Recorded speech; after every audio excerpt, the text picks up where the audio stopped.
energy, energy transfer, and general energy analysis. This topic introduces the broad scope of energy, energy transfer, and energy analysis in thermodynamics.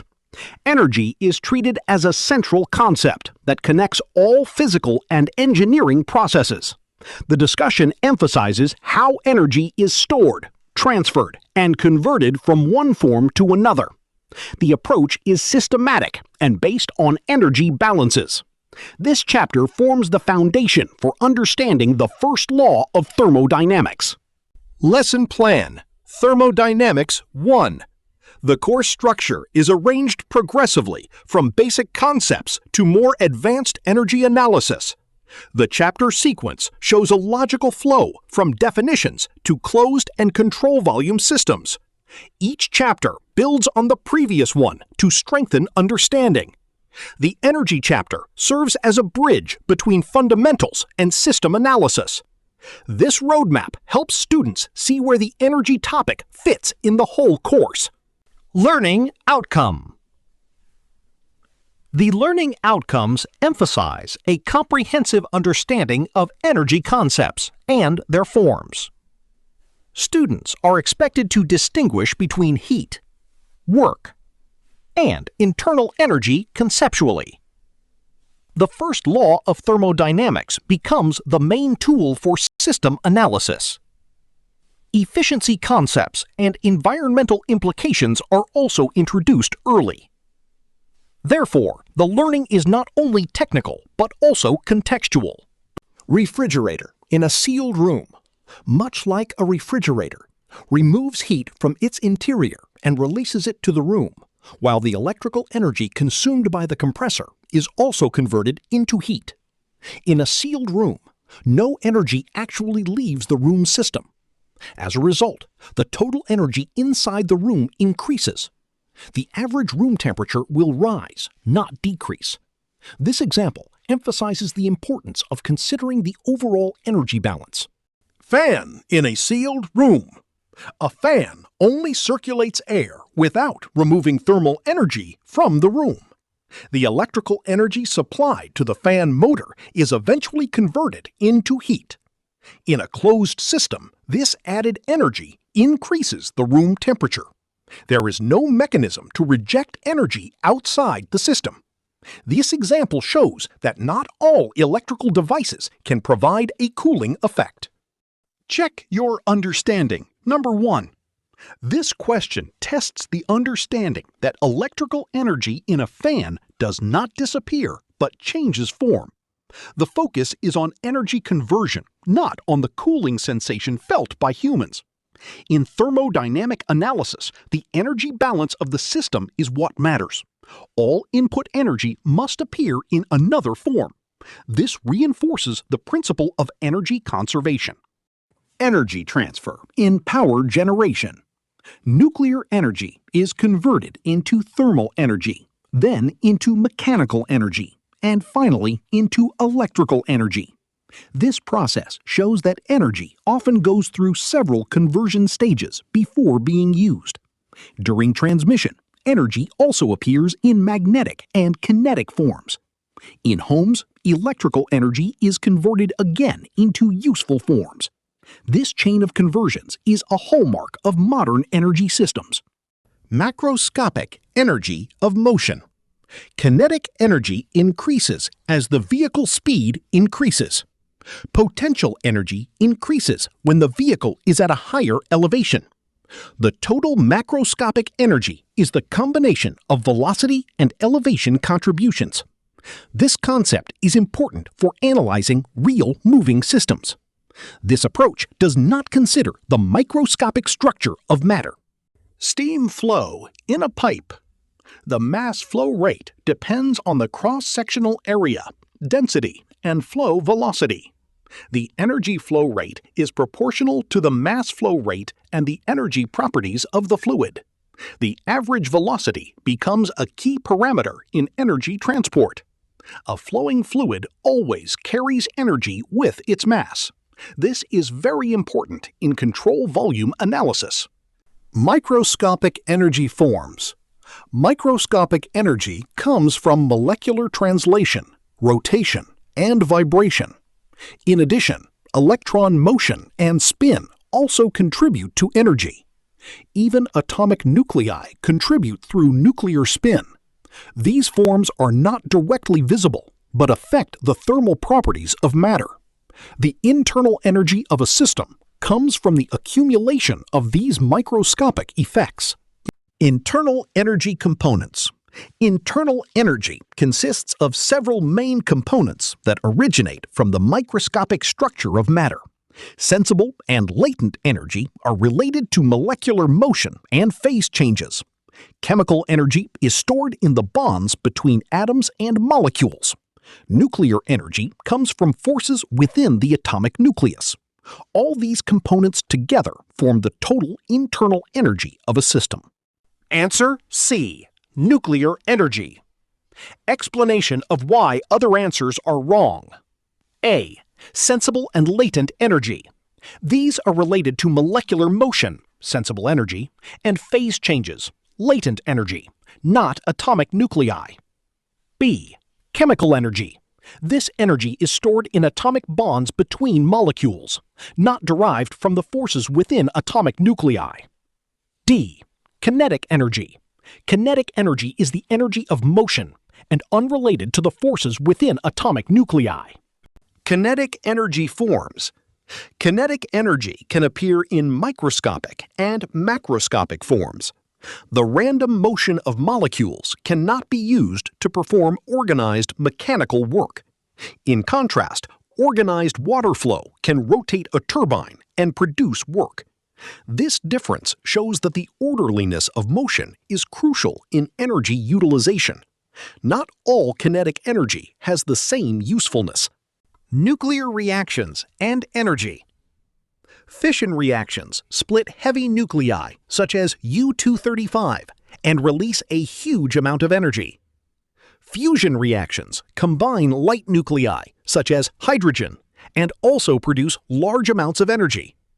Both processes involve the conversion of mass into energy. This is why nuclear energy is much denser than chemical energy.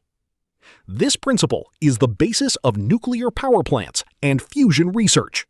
Mechanical energy in fluid flow. The flow of fuel from the tank to the car is driven by mechanical energy.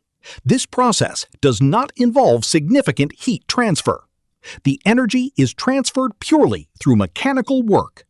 This example shows that not all energy processes are related to heat. In many engineering systems, mechanical work is the main mechanism of energy transfer. Hydraulic turbine energy. Water flowing from a higher elevation carries potential energy that can be converted into mechanical energy. The turbine converts this energy into shaft rotation. The generator then converts it into electrical energy. The amount of power produced depends on the head or pressure difference. This shows the direct relationship between flow conditions and energy production. Check your understanding number 3. This question emphasizes the energy conversion chain from mechanical to electrical. The turbine does not produce electricity directly, but through a generator. This clarifies the role of each component in a power system. This understanding is important for efficiency analysis. Each conversion stage always involves some energy losses. Closed system energy transfer. In a closed system, the mass of the system remains constant during the process. Energy can cross the system boundary in the form of heat or work. The change in system energy is completely determined by these energy interactions. No mass enters or leaves the system. This model is very important in many basic thermodynamic analyses. Heat transfer and temperature difference. Heat transfer occurs only when there is a temperature difference. The larger the temperature difference, the greater the heat transfer rate. If the temperatures are the same, no heat flows. This example shows that temperature is the driving force for heat transfer. This concept is the basis of all heat transfer analysis. Heat transfer in a system. Thermal energy is stored in the system as part of its internal energy. Heat is defined only when energy crosses the system boundary. Once the energy enters, it is no longer called heat, but becomes internal energy. The system boundary plays a key role in this definition. This concept helps distinguish between system properties and energy interactions. Adiabatic system characteristics. An adiabatic system does not allow any heat transfer with the surroundings. The change in energy within the system can only occur through work. Thermal insulation serves to prevent heat energy leakage. Such processes are often used as ideal approximations in engineering analysis. This concept is very important in compressors, turbines, and nozzles. Heat transfer relationships. The total amount of heat depends on the system mass and the duration of the process. The heat transfer rate indicates how fast energy is transferred per unit time. The specific heat per unit mass helps compare energy distribution in the system. These three quantities are related but have different physical meanings. Understanding these differences is important in energy calculations. Answer B. Rate of heat. Explanation of why other answers are wrong. A. Total heat. Total heat refers to the amount of heat transferred, Q, depending on the system's mass and time duration, not the rate of energy flow. C. Specific heat. Specific heat, Q, represents heat per unit mass, describing energy distribution within the system, not the rate. D. Latent heat. Latent heat is related to phase changes, not energy flow per unit time. Caloric theory in heat transfer. In the past, heat was considered an invisible fluid called caloric. This fluid was believed to flow from a hot object to a cold object. This theory helped explain heat phenomena at that time, even though it was incorrect. As science developed, this concept was replaced by the energy theory. This example shows how scientific understanding evolves over time. Work relationships. Total work represents the amount of energy transferred during a process. Power indicates how fast this work is done. Specific work represents work per unit mass of the system. These three quantities provide different ways to view mechanical energy interactions. These relationships are very important in the analysis of machines and engineering equipment. Heat and work directions. Heat and work can enter or leave the system, depending on the process. Positive and negative signs are used to indicate the direction of energy flow. The system boundary becomes the main reference for determining the sign convention. This concept helps avoid confusion in energy balance equations. Consistency in using signs is very important in calculations. Path functions in processes. Properties such as volume depend only on the initial and final states of the system. In contrast, work and heat depend on the path taken by the process. Two different processes can produce different amounts of work, even if the initial and final states are the same. This shows that work and heat are not system properties. This concept is fundamental in thermodynamics. Electrical power relationships. Electrical power can be expressed as the product of current and voltage. Power can also be written as the square of current times resistance. In addition, power can be expressed as the square of voltage divided by resistance. These forms show the basic relationships among electrical quantities. These equations are very important in the analysis of electromechanical systems. Check your understanding. Number 5. This question tests the understanding of alternative forms of the electrical power equation. The focus is on the relationship between voltage, current, and resistance. Different equation forms are often used depending on the available data. This understanding is important in circuit and electrical equipment analysis. Incorrect substitution can lead to power calculation errors. Work and motion. Work is proportional to the applied force and the distance moved. The force must be in the same direction as the displacement to perform work. Work is one of the main mechanisms of energy transfer. This concept originates from classical mechanics and is widely used in thermodynamics. With this concept, energy can be directly related to force and motion. Rotating shaft energy transfer. Rotating shafts are widely used to transmit energy in mechanical systems. Engines transfer power to the load through shaft rotation. The system efficiency is strongly influenced by the shaft design and condition. Energy losses can occur due to friction and mechanical imperfections. This concept is very common in pumps, turbines, and machines. Shaft work and torque. Shaft work depends on the applied torque and the number of revolutions. The larger the torque and the greater the number of revolutions, the larger the work transferred. Torque is a measure of the tendency of a force to cause rotation. This relationship connects the concept of work with rotational motion. This is the basis for power analysis in rotating systems. Spring elongation and force. A spring elongates when a pulling force is applied. The amount of elongation depends on the magnitude of the applied force. The spring provides a restoring force in the opposite direction of the applied force. This relationship is the basis of elastic behavior. This concept is important in many mechanical and structural systems.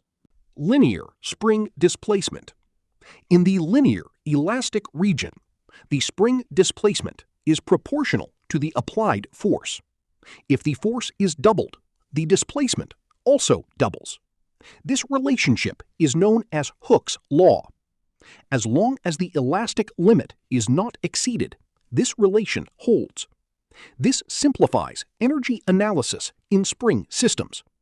Answer C. The displacement doubles. Explanation of why other answers are wrong. A. The displacement decreases. Incorrect, because increasing the force cannot decrease the displacement in a spring obeying Hooke's law, linear elasticity.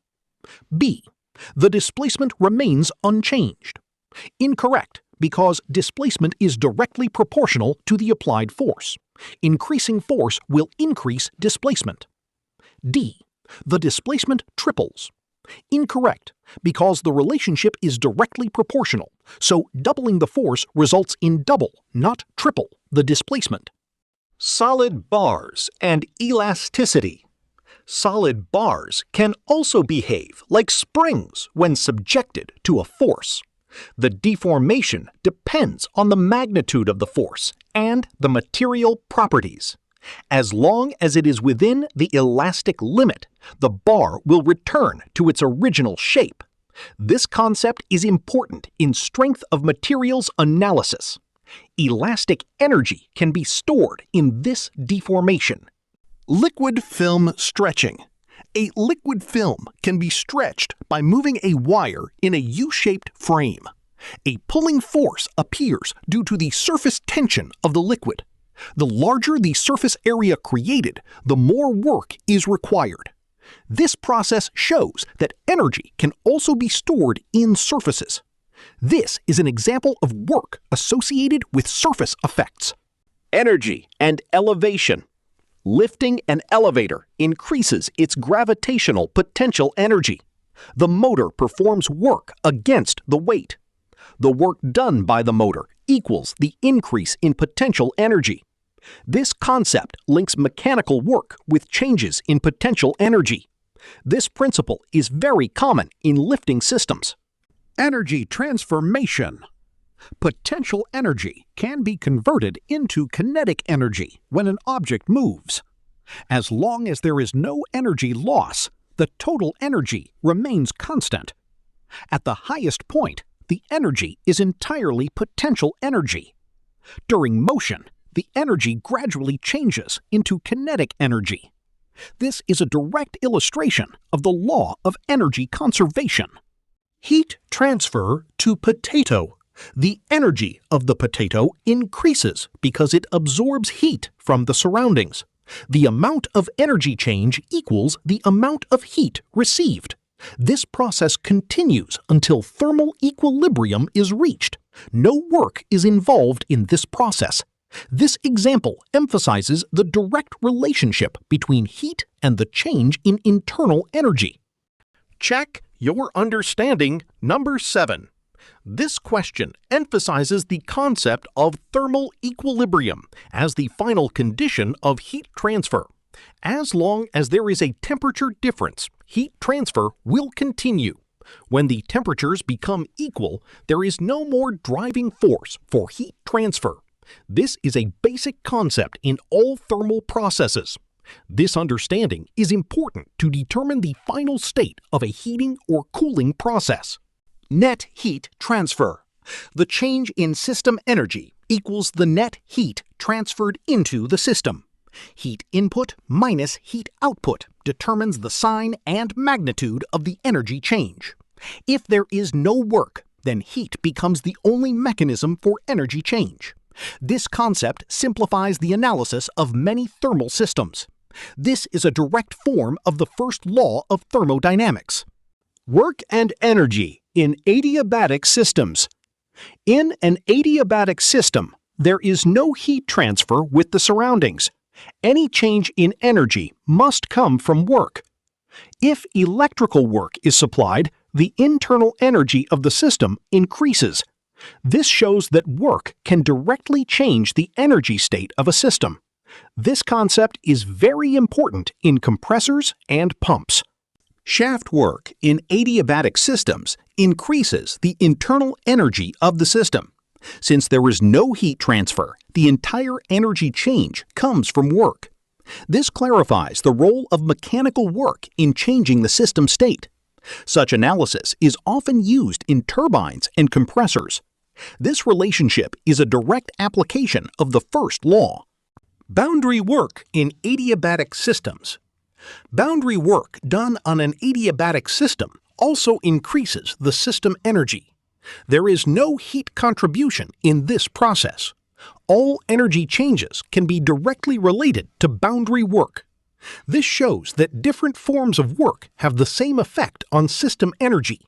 This approach simplifies the energy balance. Answer B. Boundary work input. Explanation of why other answers are wrong. A. Heat transfer from the surroundings.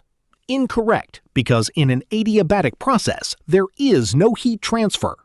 Energy change arises solely from work. C. Internal chemical reactions. Incorrect, because the problem specifically attributes energy change to boundary work, not chemical reactions. D. Thermal radiation exchange.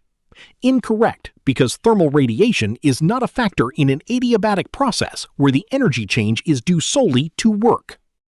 Energy change in systems. The total energy change of a system comes from the combination of net heat and work input. The net heat provides part of the contribution, and the shaft work adds the rest. The sum of both equals the total energy change. This is the general form of the energy balance equation.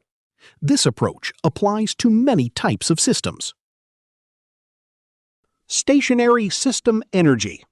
If there is no change in velocity and elevation, then there is no change in kinetic and potential energy. In this condition, the total energy change comes only from internal energy. This greatly simplifies the analysis of many stationary systems. This assumption is often used in tanks and closed vessels. Thus, the focus of analysis can be narrowed. Energy change in control volume. In a control volume, energy can enter and leave with mass flow. In addition, heat and work can also cross the system boundary. All these contributions must be included in the energy balance. This makes control volume analysis more general than closed system analysis. This approach is very important in the analysis of turbines, pumps, and heat exchangers. Energy balance in a cycle. In a complete cycle, the system returns to its initial state. Therefore, the total energy change over one cycle is zero. The net heat input must equal the net work output. This is the basic principle of heat engines and refrigeration cycles. This concept is very important in thermodynamic cycle analysis. Check your understanding number 9. This question reinforces the relationship between net heat and net work in a cycle. Since the system returns to its initial state, there is no net change in total energy. Therefore, the net heat input must equal the net work output. This is a characteristic of all heat engines and refrigeration machines. This concept is a simple form of the first law for cyclic processes. Water heater efficiency shows how much of the input energy is actually utilized. Electric heaters generally have higher efficiency than gas heaters. However, this efficiency must be understood in the context of the overall system. The efficiency difference reflects differences in energy losses. This concept is important in evaluating everyday energy technologies. Heating value of gasoline. The heating value of a fuel indicates the energy released per unit mass during combustion. Gasoline has a high heating value, making it suitable as a vehicle fuel. This energy is released in the form of heat and combustion products. Reference temperature conditions are important for comparing heating values. This concept is very important in combustion system analysis. Lighting system efficiency. Lighting efficacy shows how efficiently electrical energy is converted into light. Old technologies such as candles and oil lamps are very inefficient. Modern lamps such as LEDs are much closer to the theoretical limit. This shows how technological progress improves energy utilization. This example connects energy efficiency with everyday life. Compact fluorescent versus incandescent. Energy-saving lamps can provide the same level of illumination with much less power. This means less energy is wasted as heat. This comparison shows the importance of choosing the right technology. Energy savings can be achieved without sacrificing lighting quality. This concept is important in energy efficiency policy. Answer B. They provide equivalent brightness while consuming less power. Explanation of why other answers are wrong. A. They use the same power but emit brighter light? Incorrect, because compact fluorescents consume less power while providing equivalent, not brighter, light output compared to incandescent bulbs. C. They consume less power but compromise on light quality? Incorrect, because compact fluorescent lamps combine energy consumption without compromising light quality. D. They use more power to produce equivalent brightness? Incorrect, because compact fluorescents are specifically designed to use less power for the same level of brightness. Energy costs for cooking. Different cooking appliances have different energy costs for the same task. These differences come from efficiency and heat transfer mechanisms. The microwave shows the lowest cost because it heats the food directly. This example shows that efficiency directly affects operating cost. Technology choice influences household energy consumption. Cooking appliance efficiency is determined by how much energy actually reaches the food. If the efficiency is 60%, it means a large portion of energy is still lost to the surroundings. These losses are usually in the form of useless heat. This concept is identical to the efficiency definition in other engineering systems. This emphasizes the importance of good thermal design. Fan mechanical efficiency. Fan mechanical efficiency indicates how much of the input power is converted into mechanical energy of the air. Some power is always lost due to friction and internal losses. A high efficiency value indicates good design. This concept is very important in machine selection and evaluation. It also shows that no machine is perfectly efficient. Turbine generator efficiency. The overall efficiency of a turbine generator system is obtained by multiplying the efficiencies of each component. The fluid mechanical energy is first converted by the turbine into shaft mechanical energy. The generator then converts it into electrical energy. Each stage has its own losses. Therefore, the overall efficiency is always lower than the efficiency of each individual component. Check your understanding. Number 11. This question emphasizes that the overall efficiency of a combined system is not added, but multiplied. This is often a source of mistakes in calculations. Each component contributes to the reduction of the overall efficiency. This concept is important in analyzing energy conversion chains. This understanding is crucial in power system design. Environmental impact of energy. Energy conversion processes often produce pollutants that harm the environment. Fossil fuel-based power plants are one of the main sources of emissions. These impacts include health problems and climate change. Therefore, environmental aspects must always be considered in energy planning. Energy is not only a technical issue, but also a social one. Vehicle emissions and pollution. Motor vehicles are the largest contributors to air pollution in many countries. Exhaust gases such as nitrogen oxides, carbon monoxide, and hydrocarbons are very harmful. These emissions contribute to smog and respiratory problems. This problem is directly related to energy consumption in the transportation sector. The solution requires both technological and policy approaches. Ground-level ozone and smog. Smog is formed from reactions between hydrocarbons and nitrogen oxides under sunlight.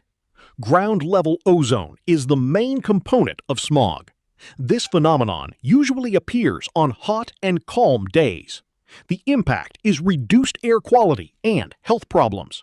This shows the close relationship between energy, chemistry, and the environment. Acid formation in atmosphere. Sulfur oxides and nitrogen oxides react with water vapor in the atmosphere to form acids. These acids then fall to the ground as acid rain.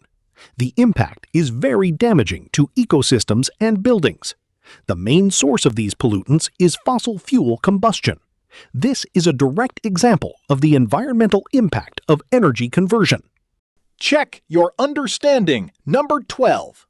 This question reinforces the term for rain that contains strong acids formed by atmospheric reactions. The focus is on the relationship between emissions and environmental impact. This concept often appears in discussions of energy and the environment. This understanding is important to see the long-term consequences of energy technologies. The term has become a common part of environmental literature. Greenhouse effect. The Earth's surface absorbs solar radiation and emits infrared radiation. Greenhouse gases absorb and re-emit this radiation, trapping heat in the atmosphere. This process causes a rise in global temperature. The greenhouse effect is a natural physical phenomenon, but it is intensified by human activities. This is a major issue in modern energy policy. Vehicle CO2 emissions. Each vehicle produces a very large amount of CO2 emissions every year. Fuel consumption is directly related to the amount of emissions released. Every liter or gallon of fuel burned produces CO2. This shows the direct link between energy, mobility, and climate change. Transportation becomes a key sector in decarbonization strategies. Renewable energy benefits. Renewable energy, such as wind, produces no pollutants during operation. This source is sustainable because it does not run out. The use of renewable energy reduces dependence on fossil fuels. It also helps reduce greenhouse gas emissions. Therefore, renewable energy becomes a pillar of the global energy transition. Answer C. It helps combat climate change by reducing reliance on fossil fuels. Explanation of why other answers are wrong. A. It increases reliance on fossil fuels for backup energy. Incorrect, because wind energy reduces reliance on fossil fuels rather than increasing it. B. It produces pollutants and greenhouse gases during operation. Incorrect, because wind energy generates no pollutants or greenhouse gases during operation. D. It is a finite energy source that needs constant replenishment. Incorrect, because wind energy relies on an endless, sustainable natural resource.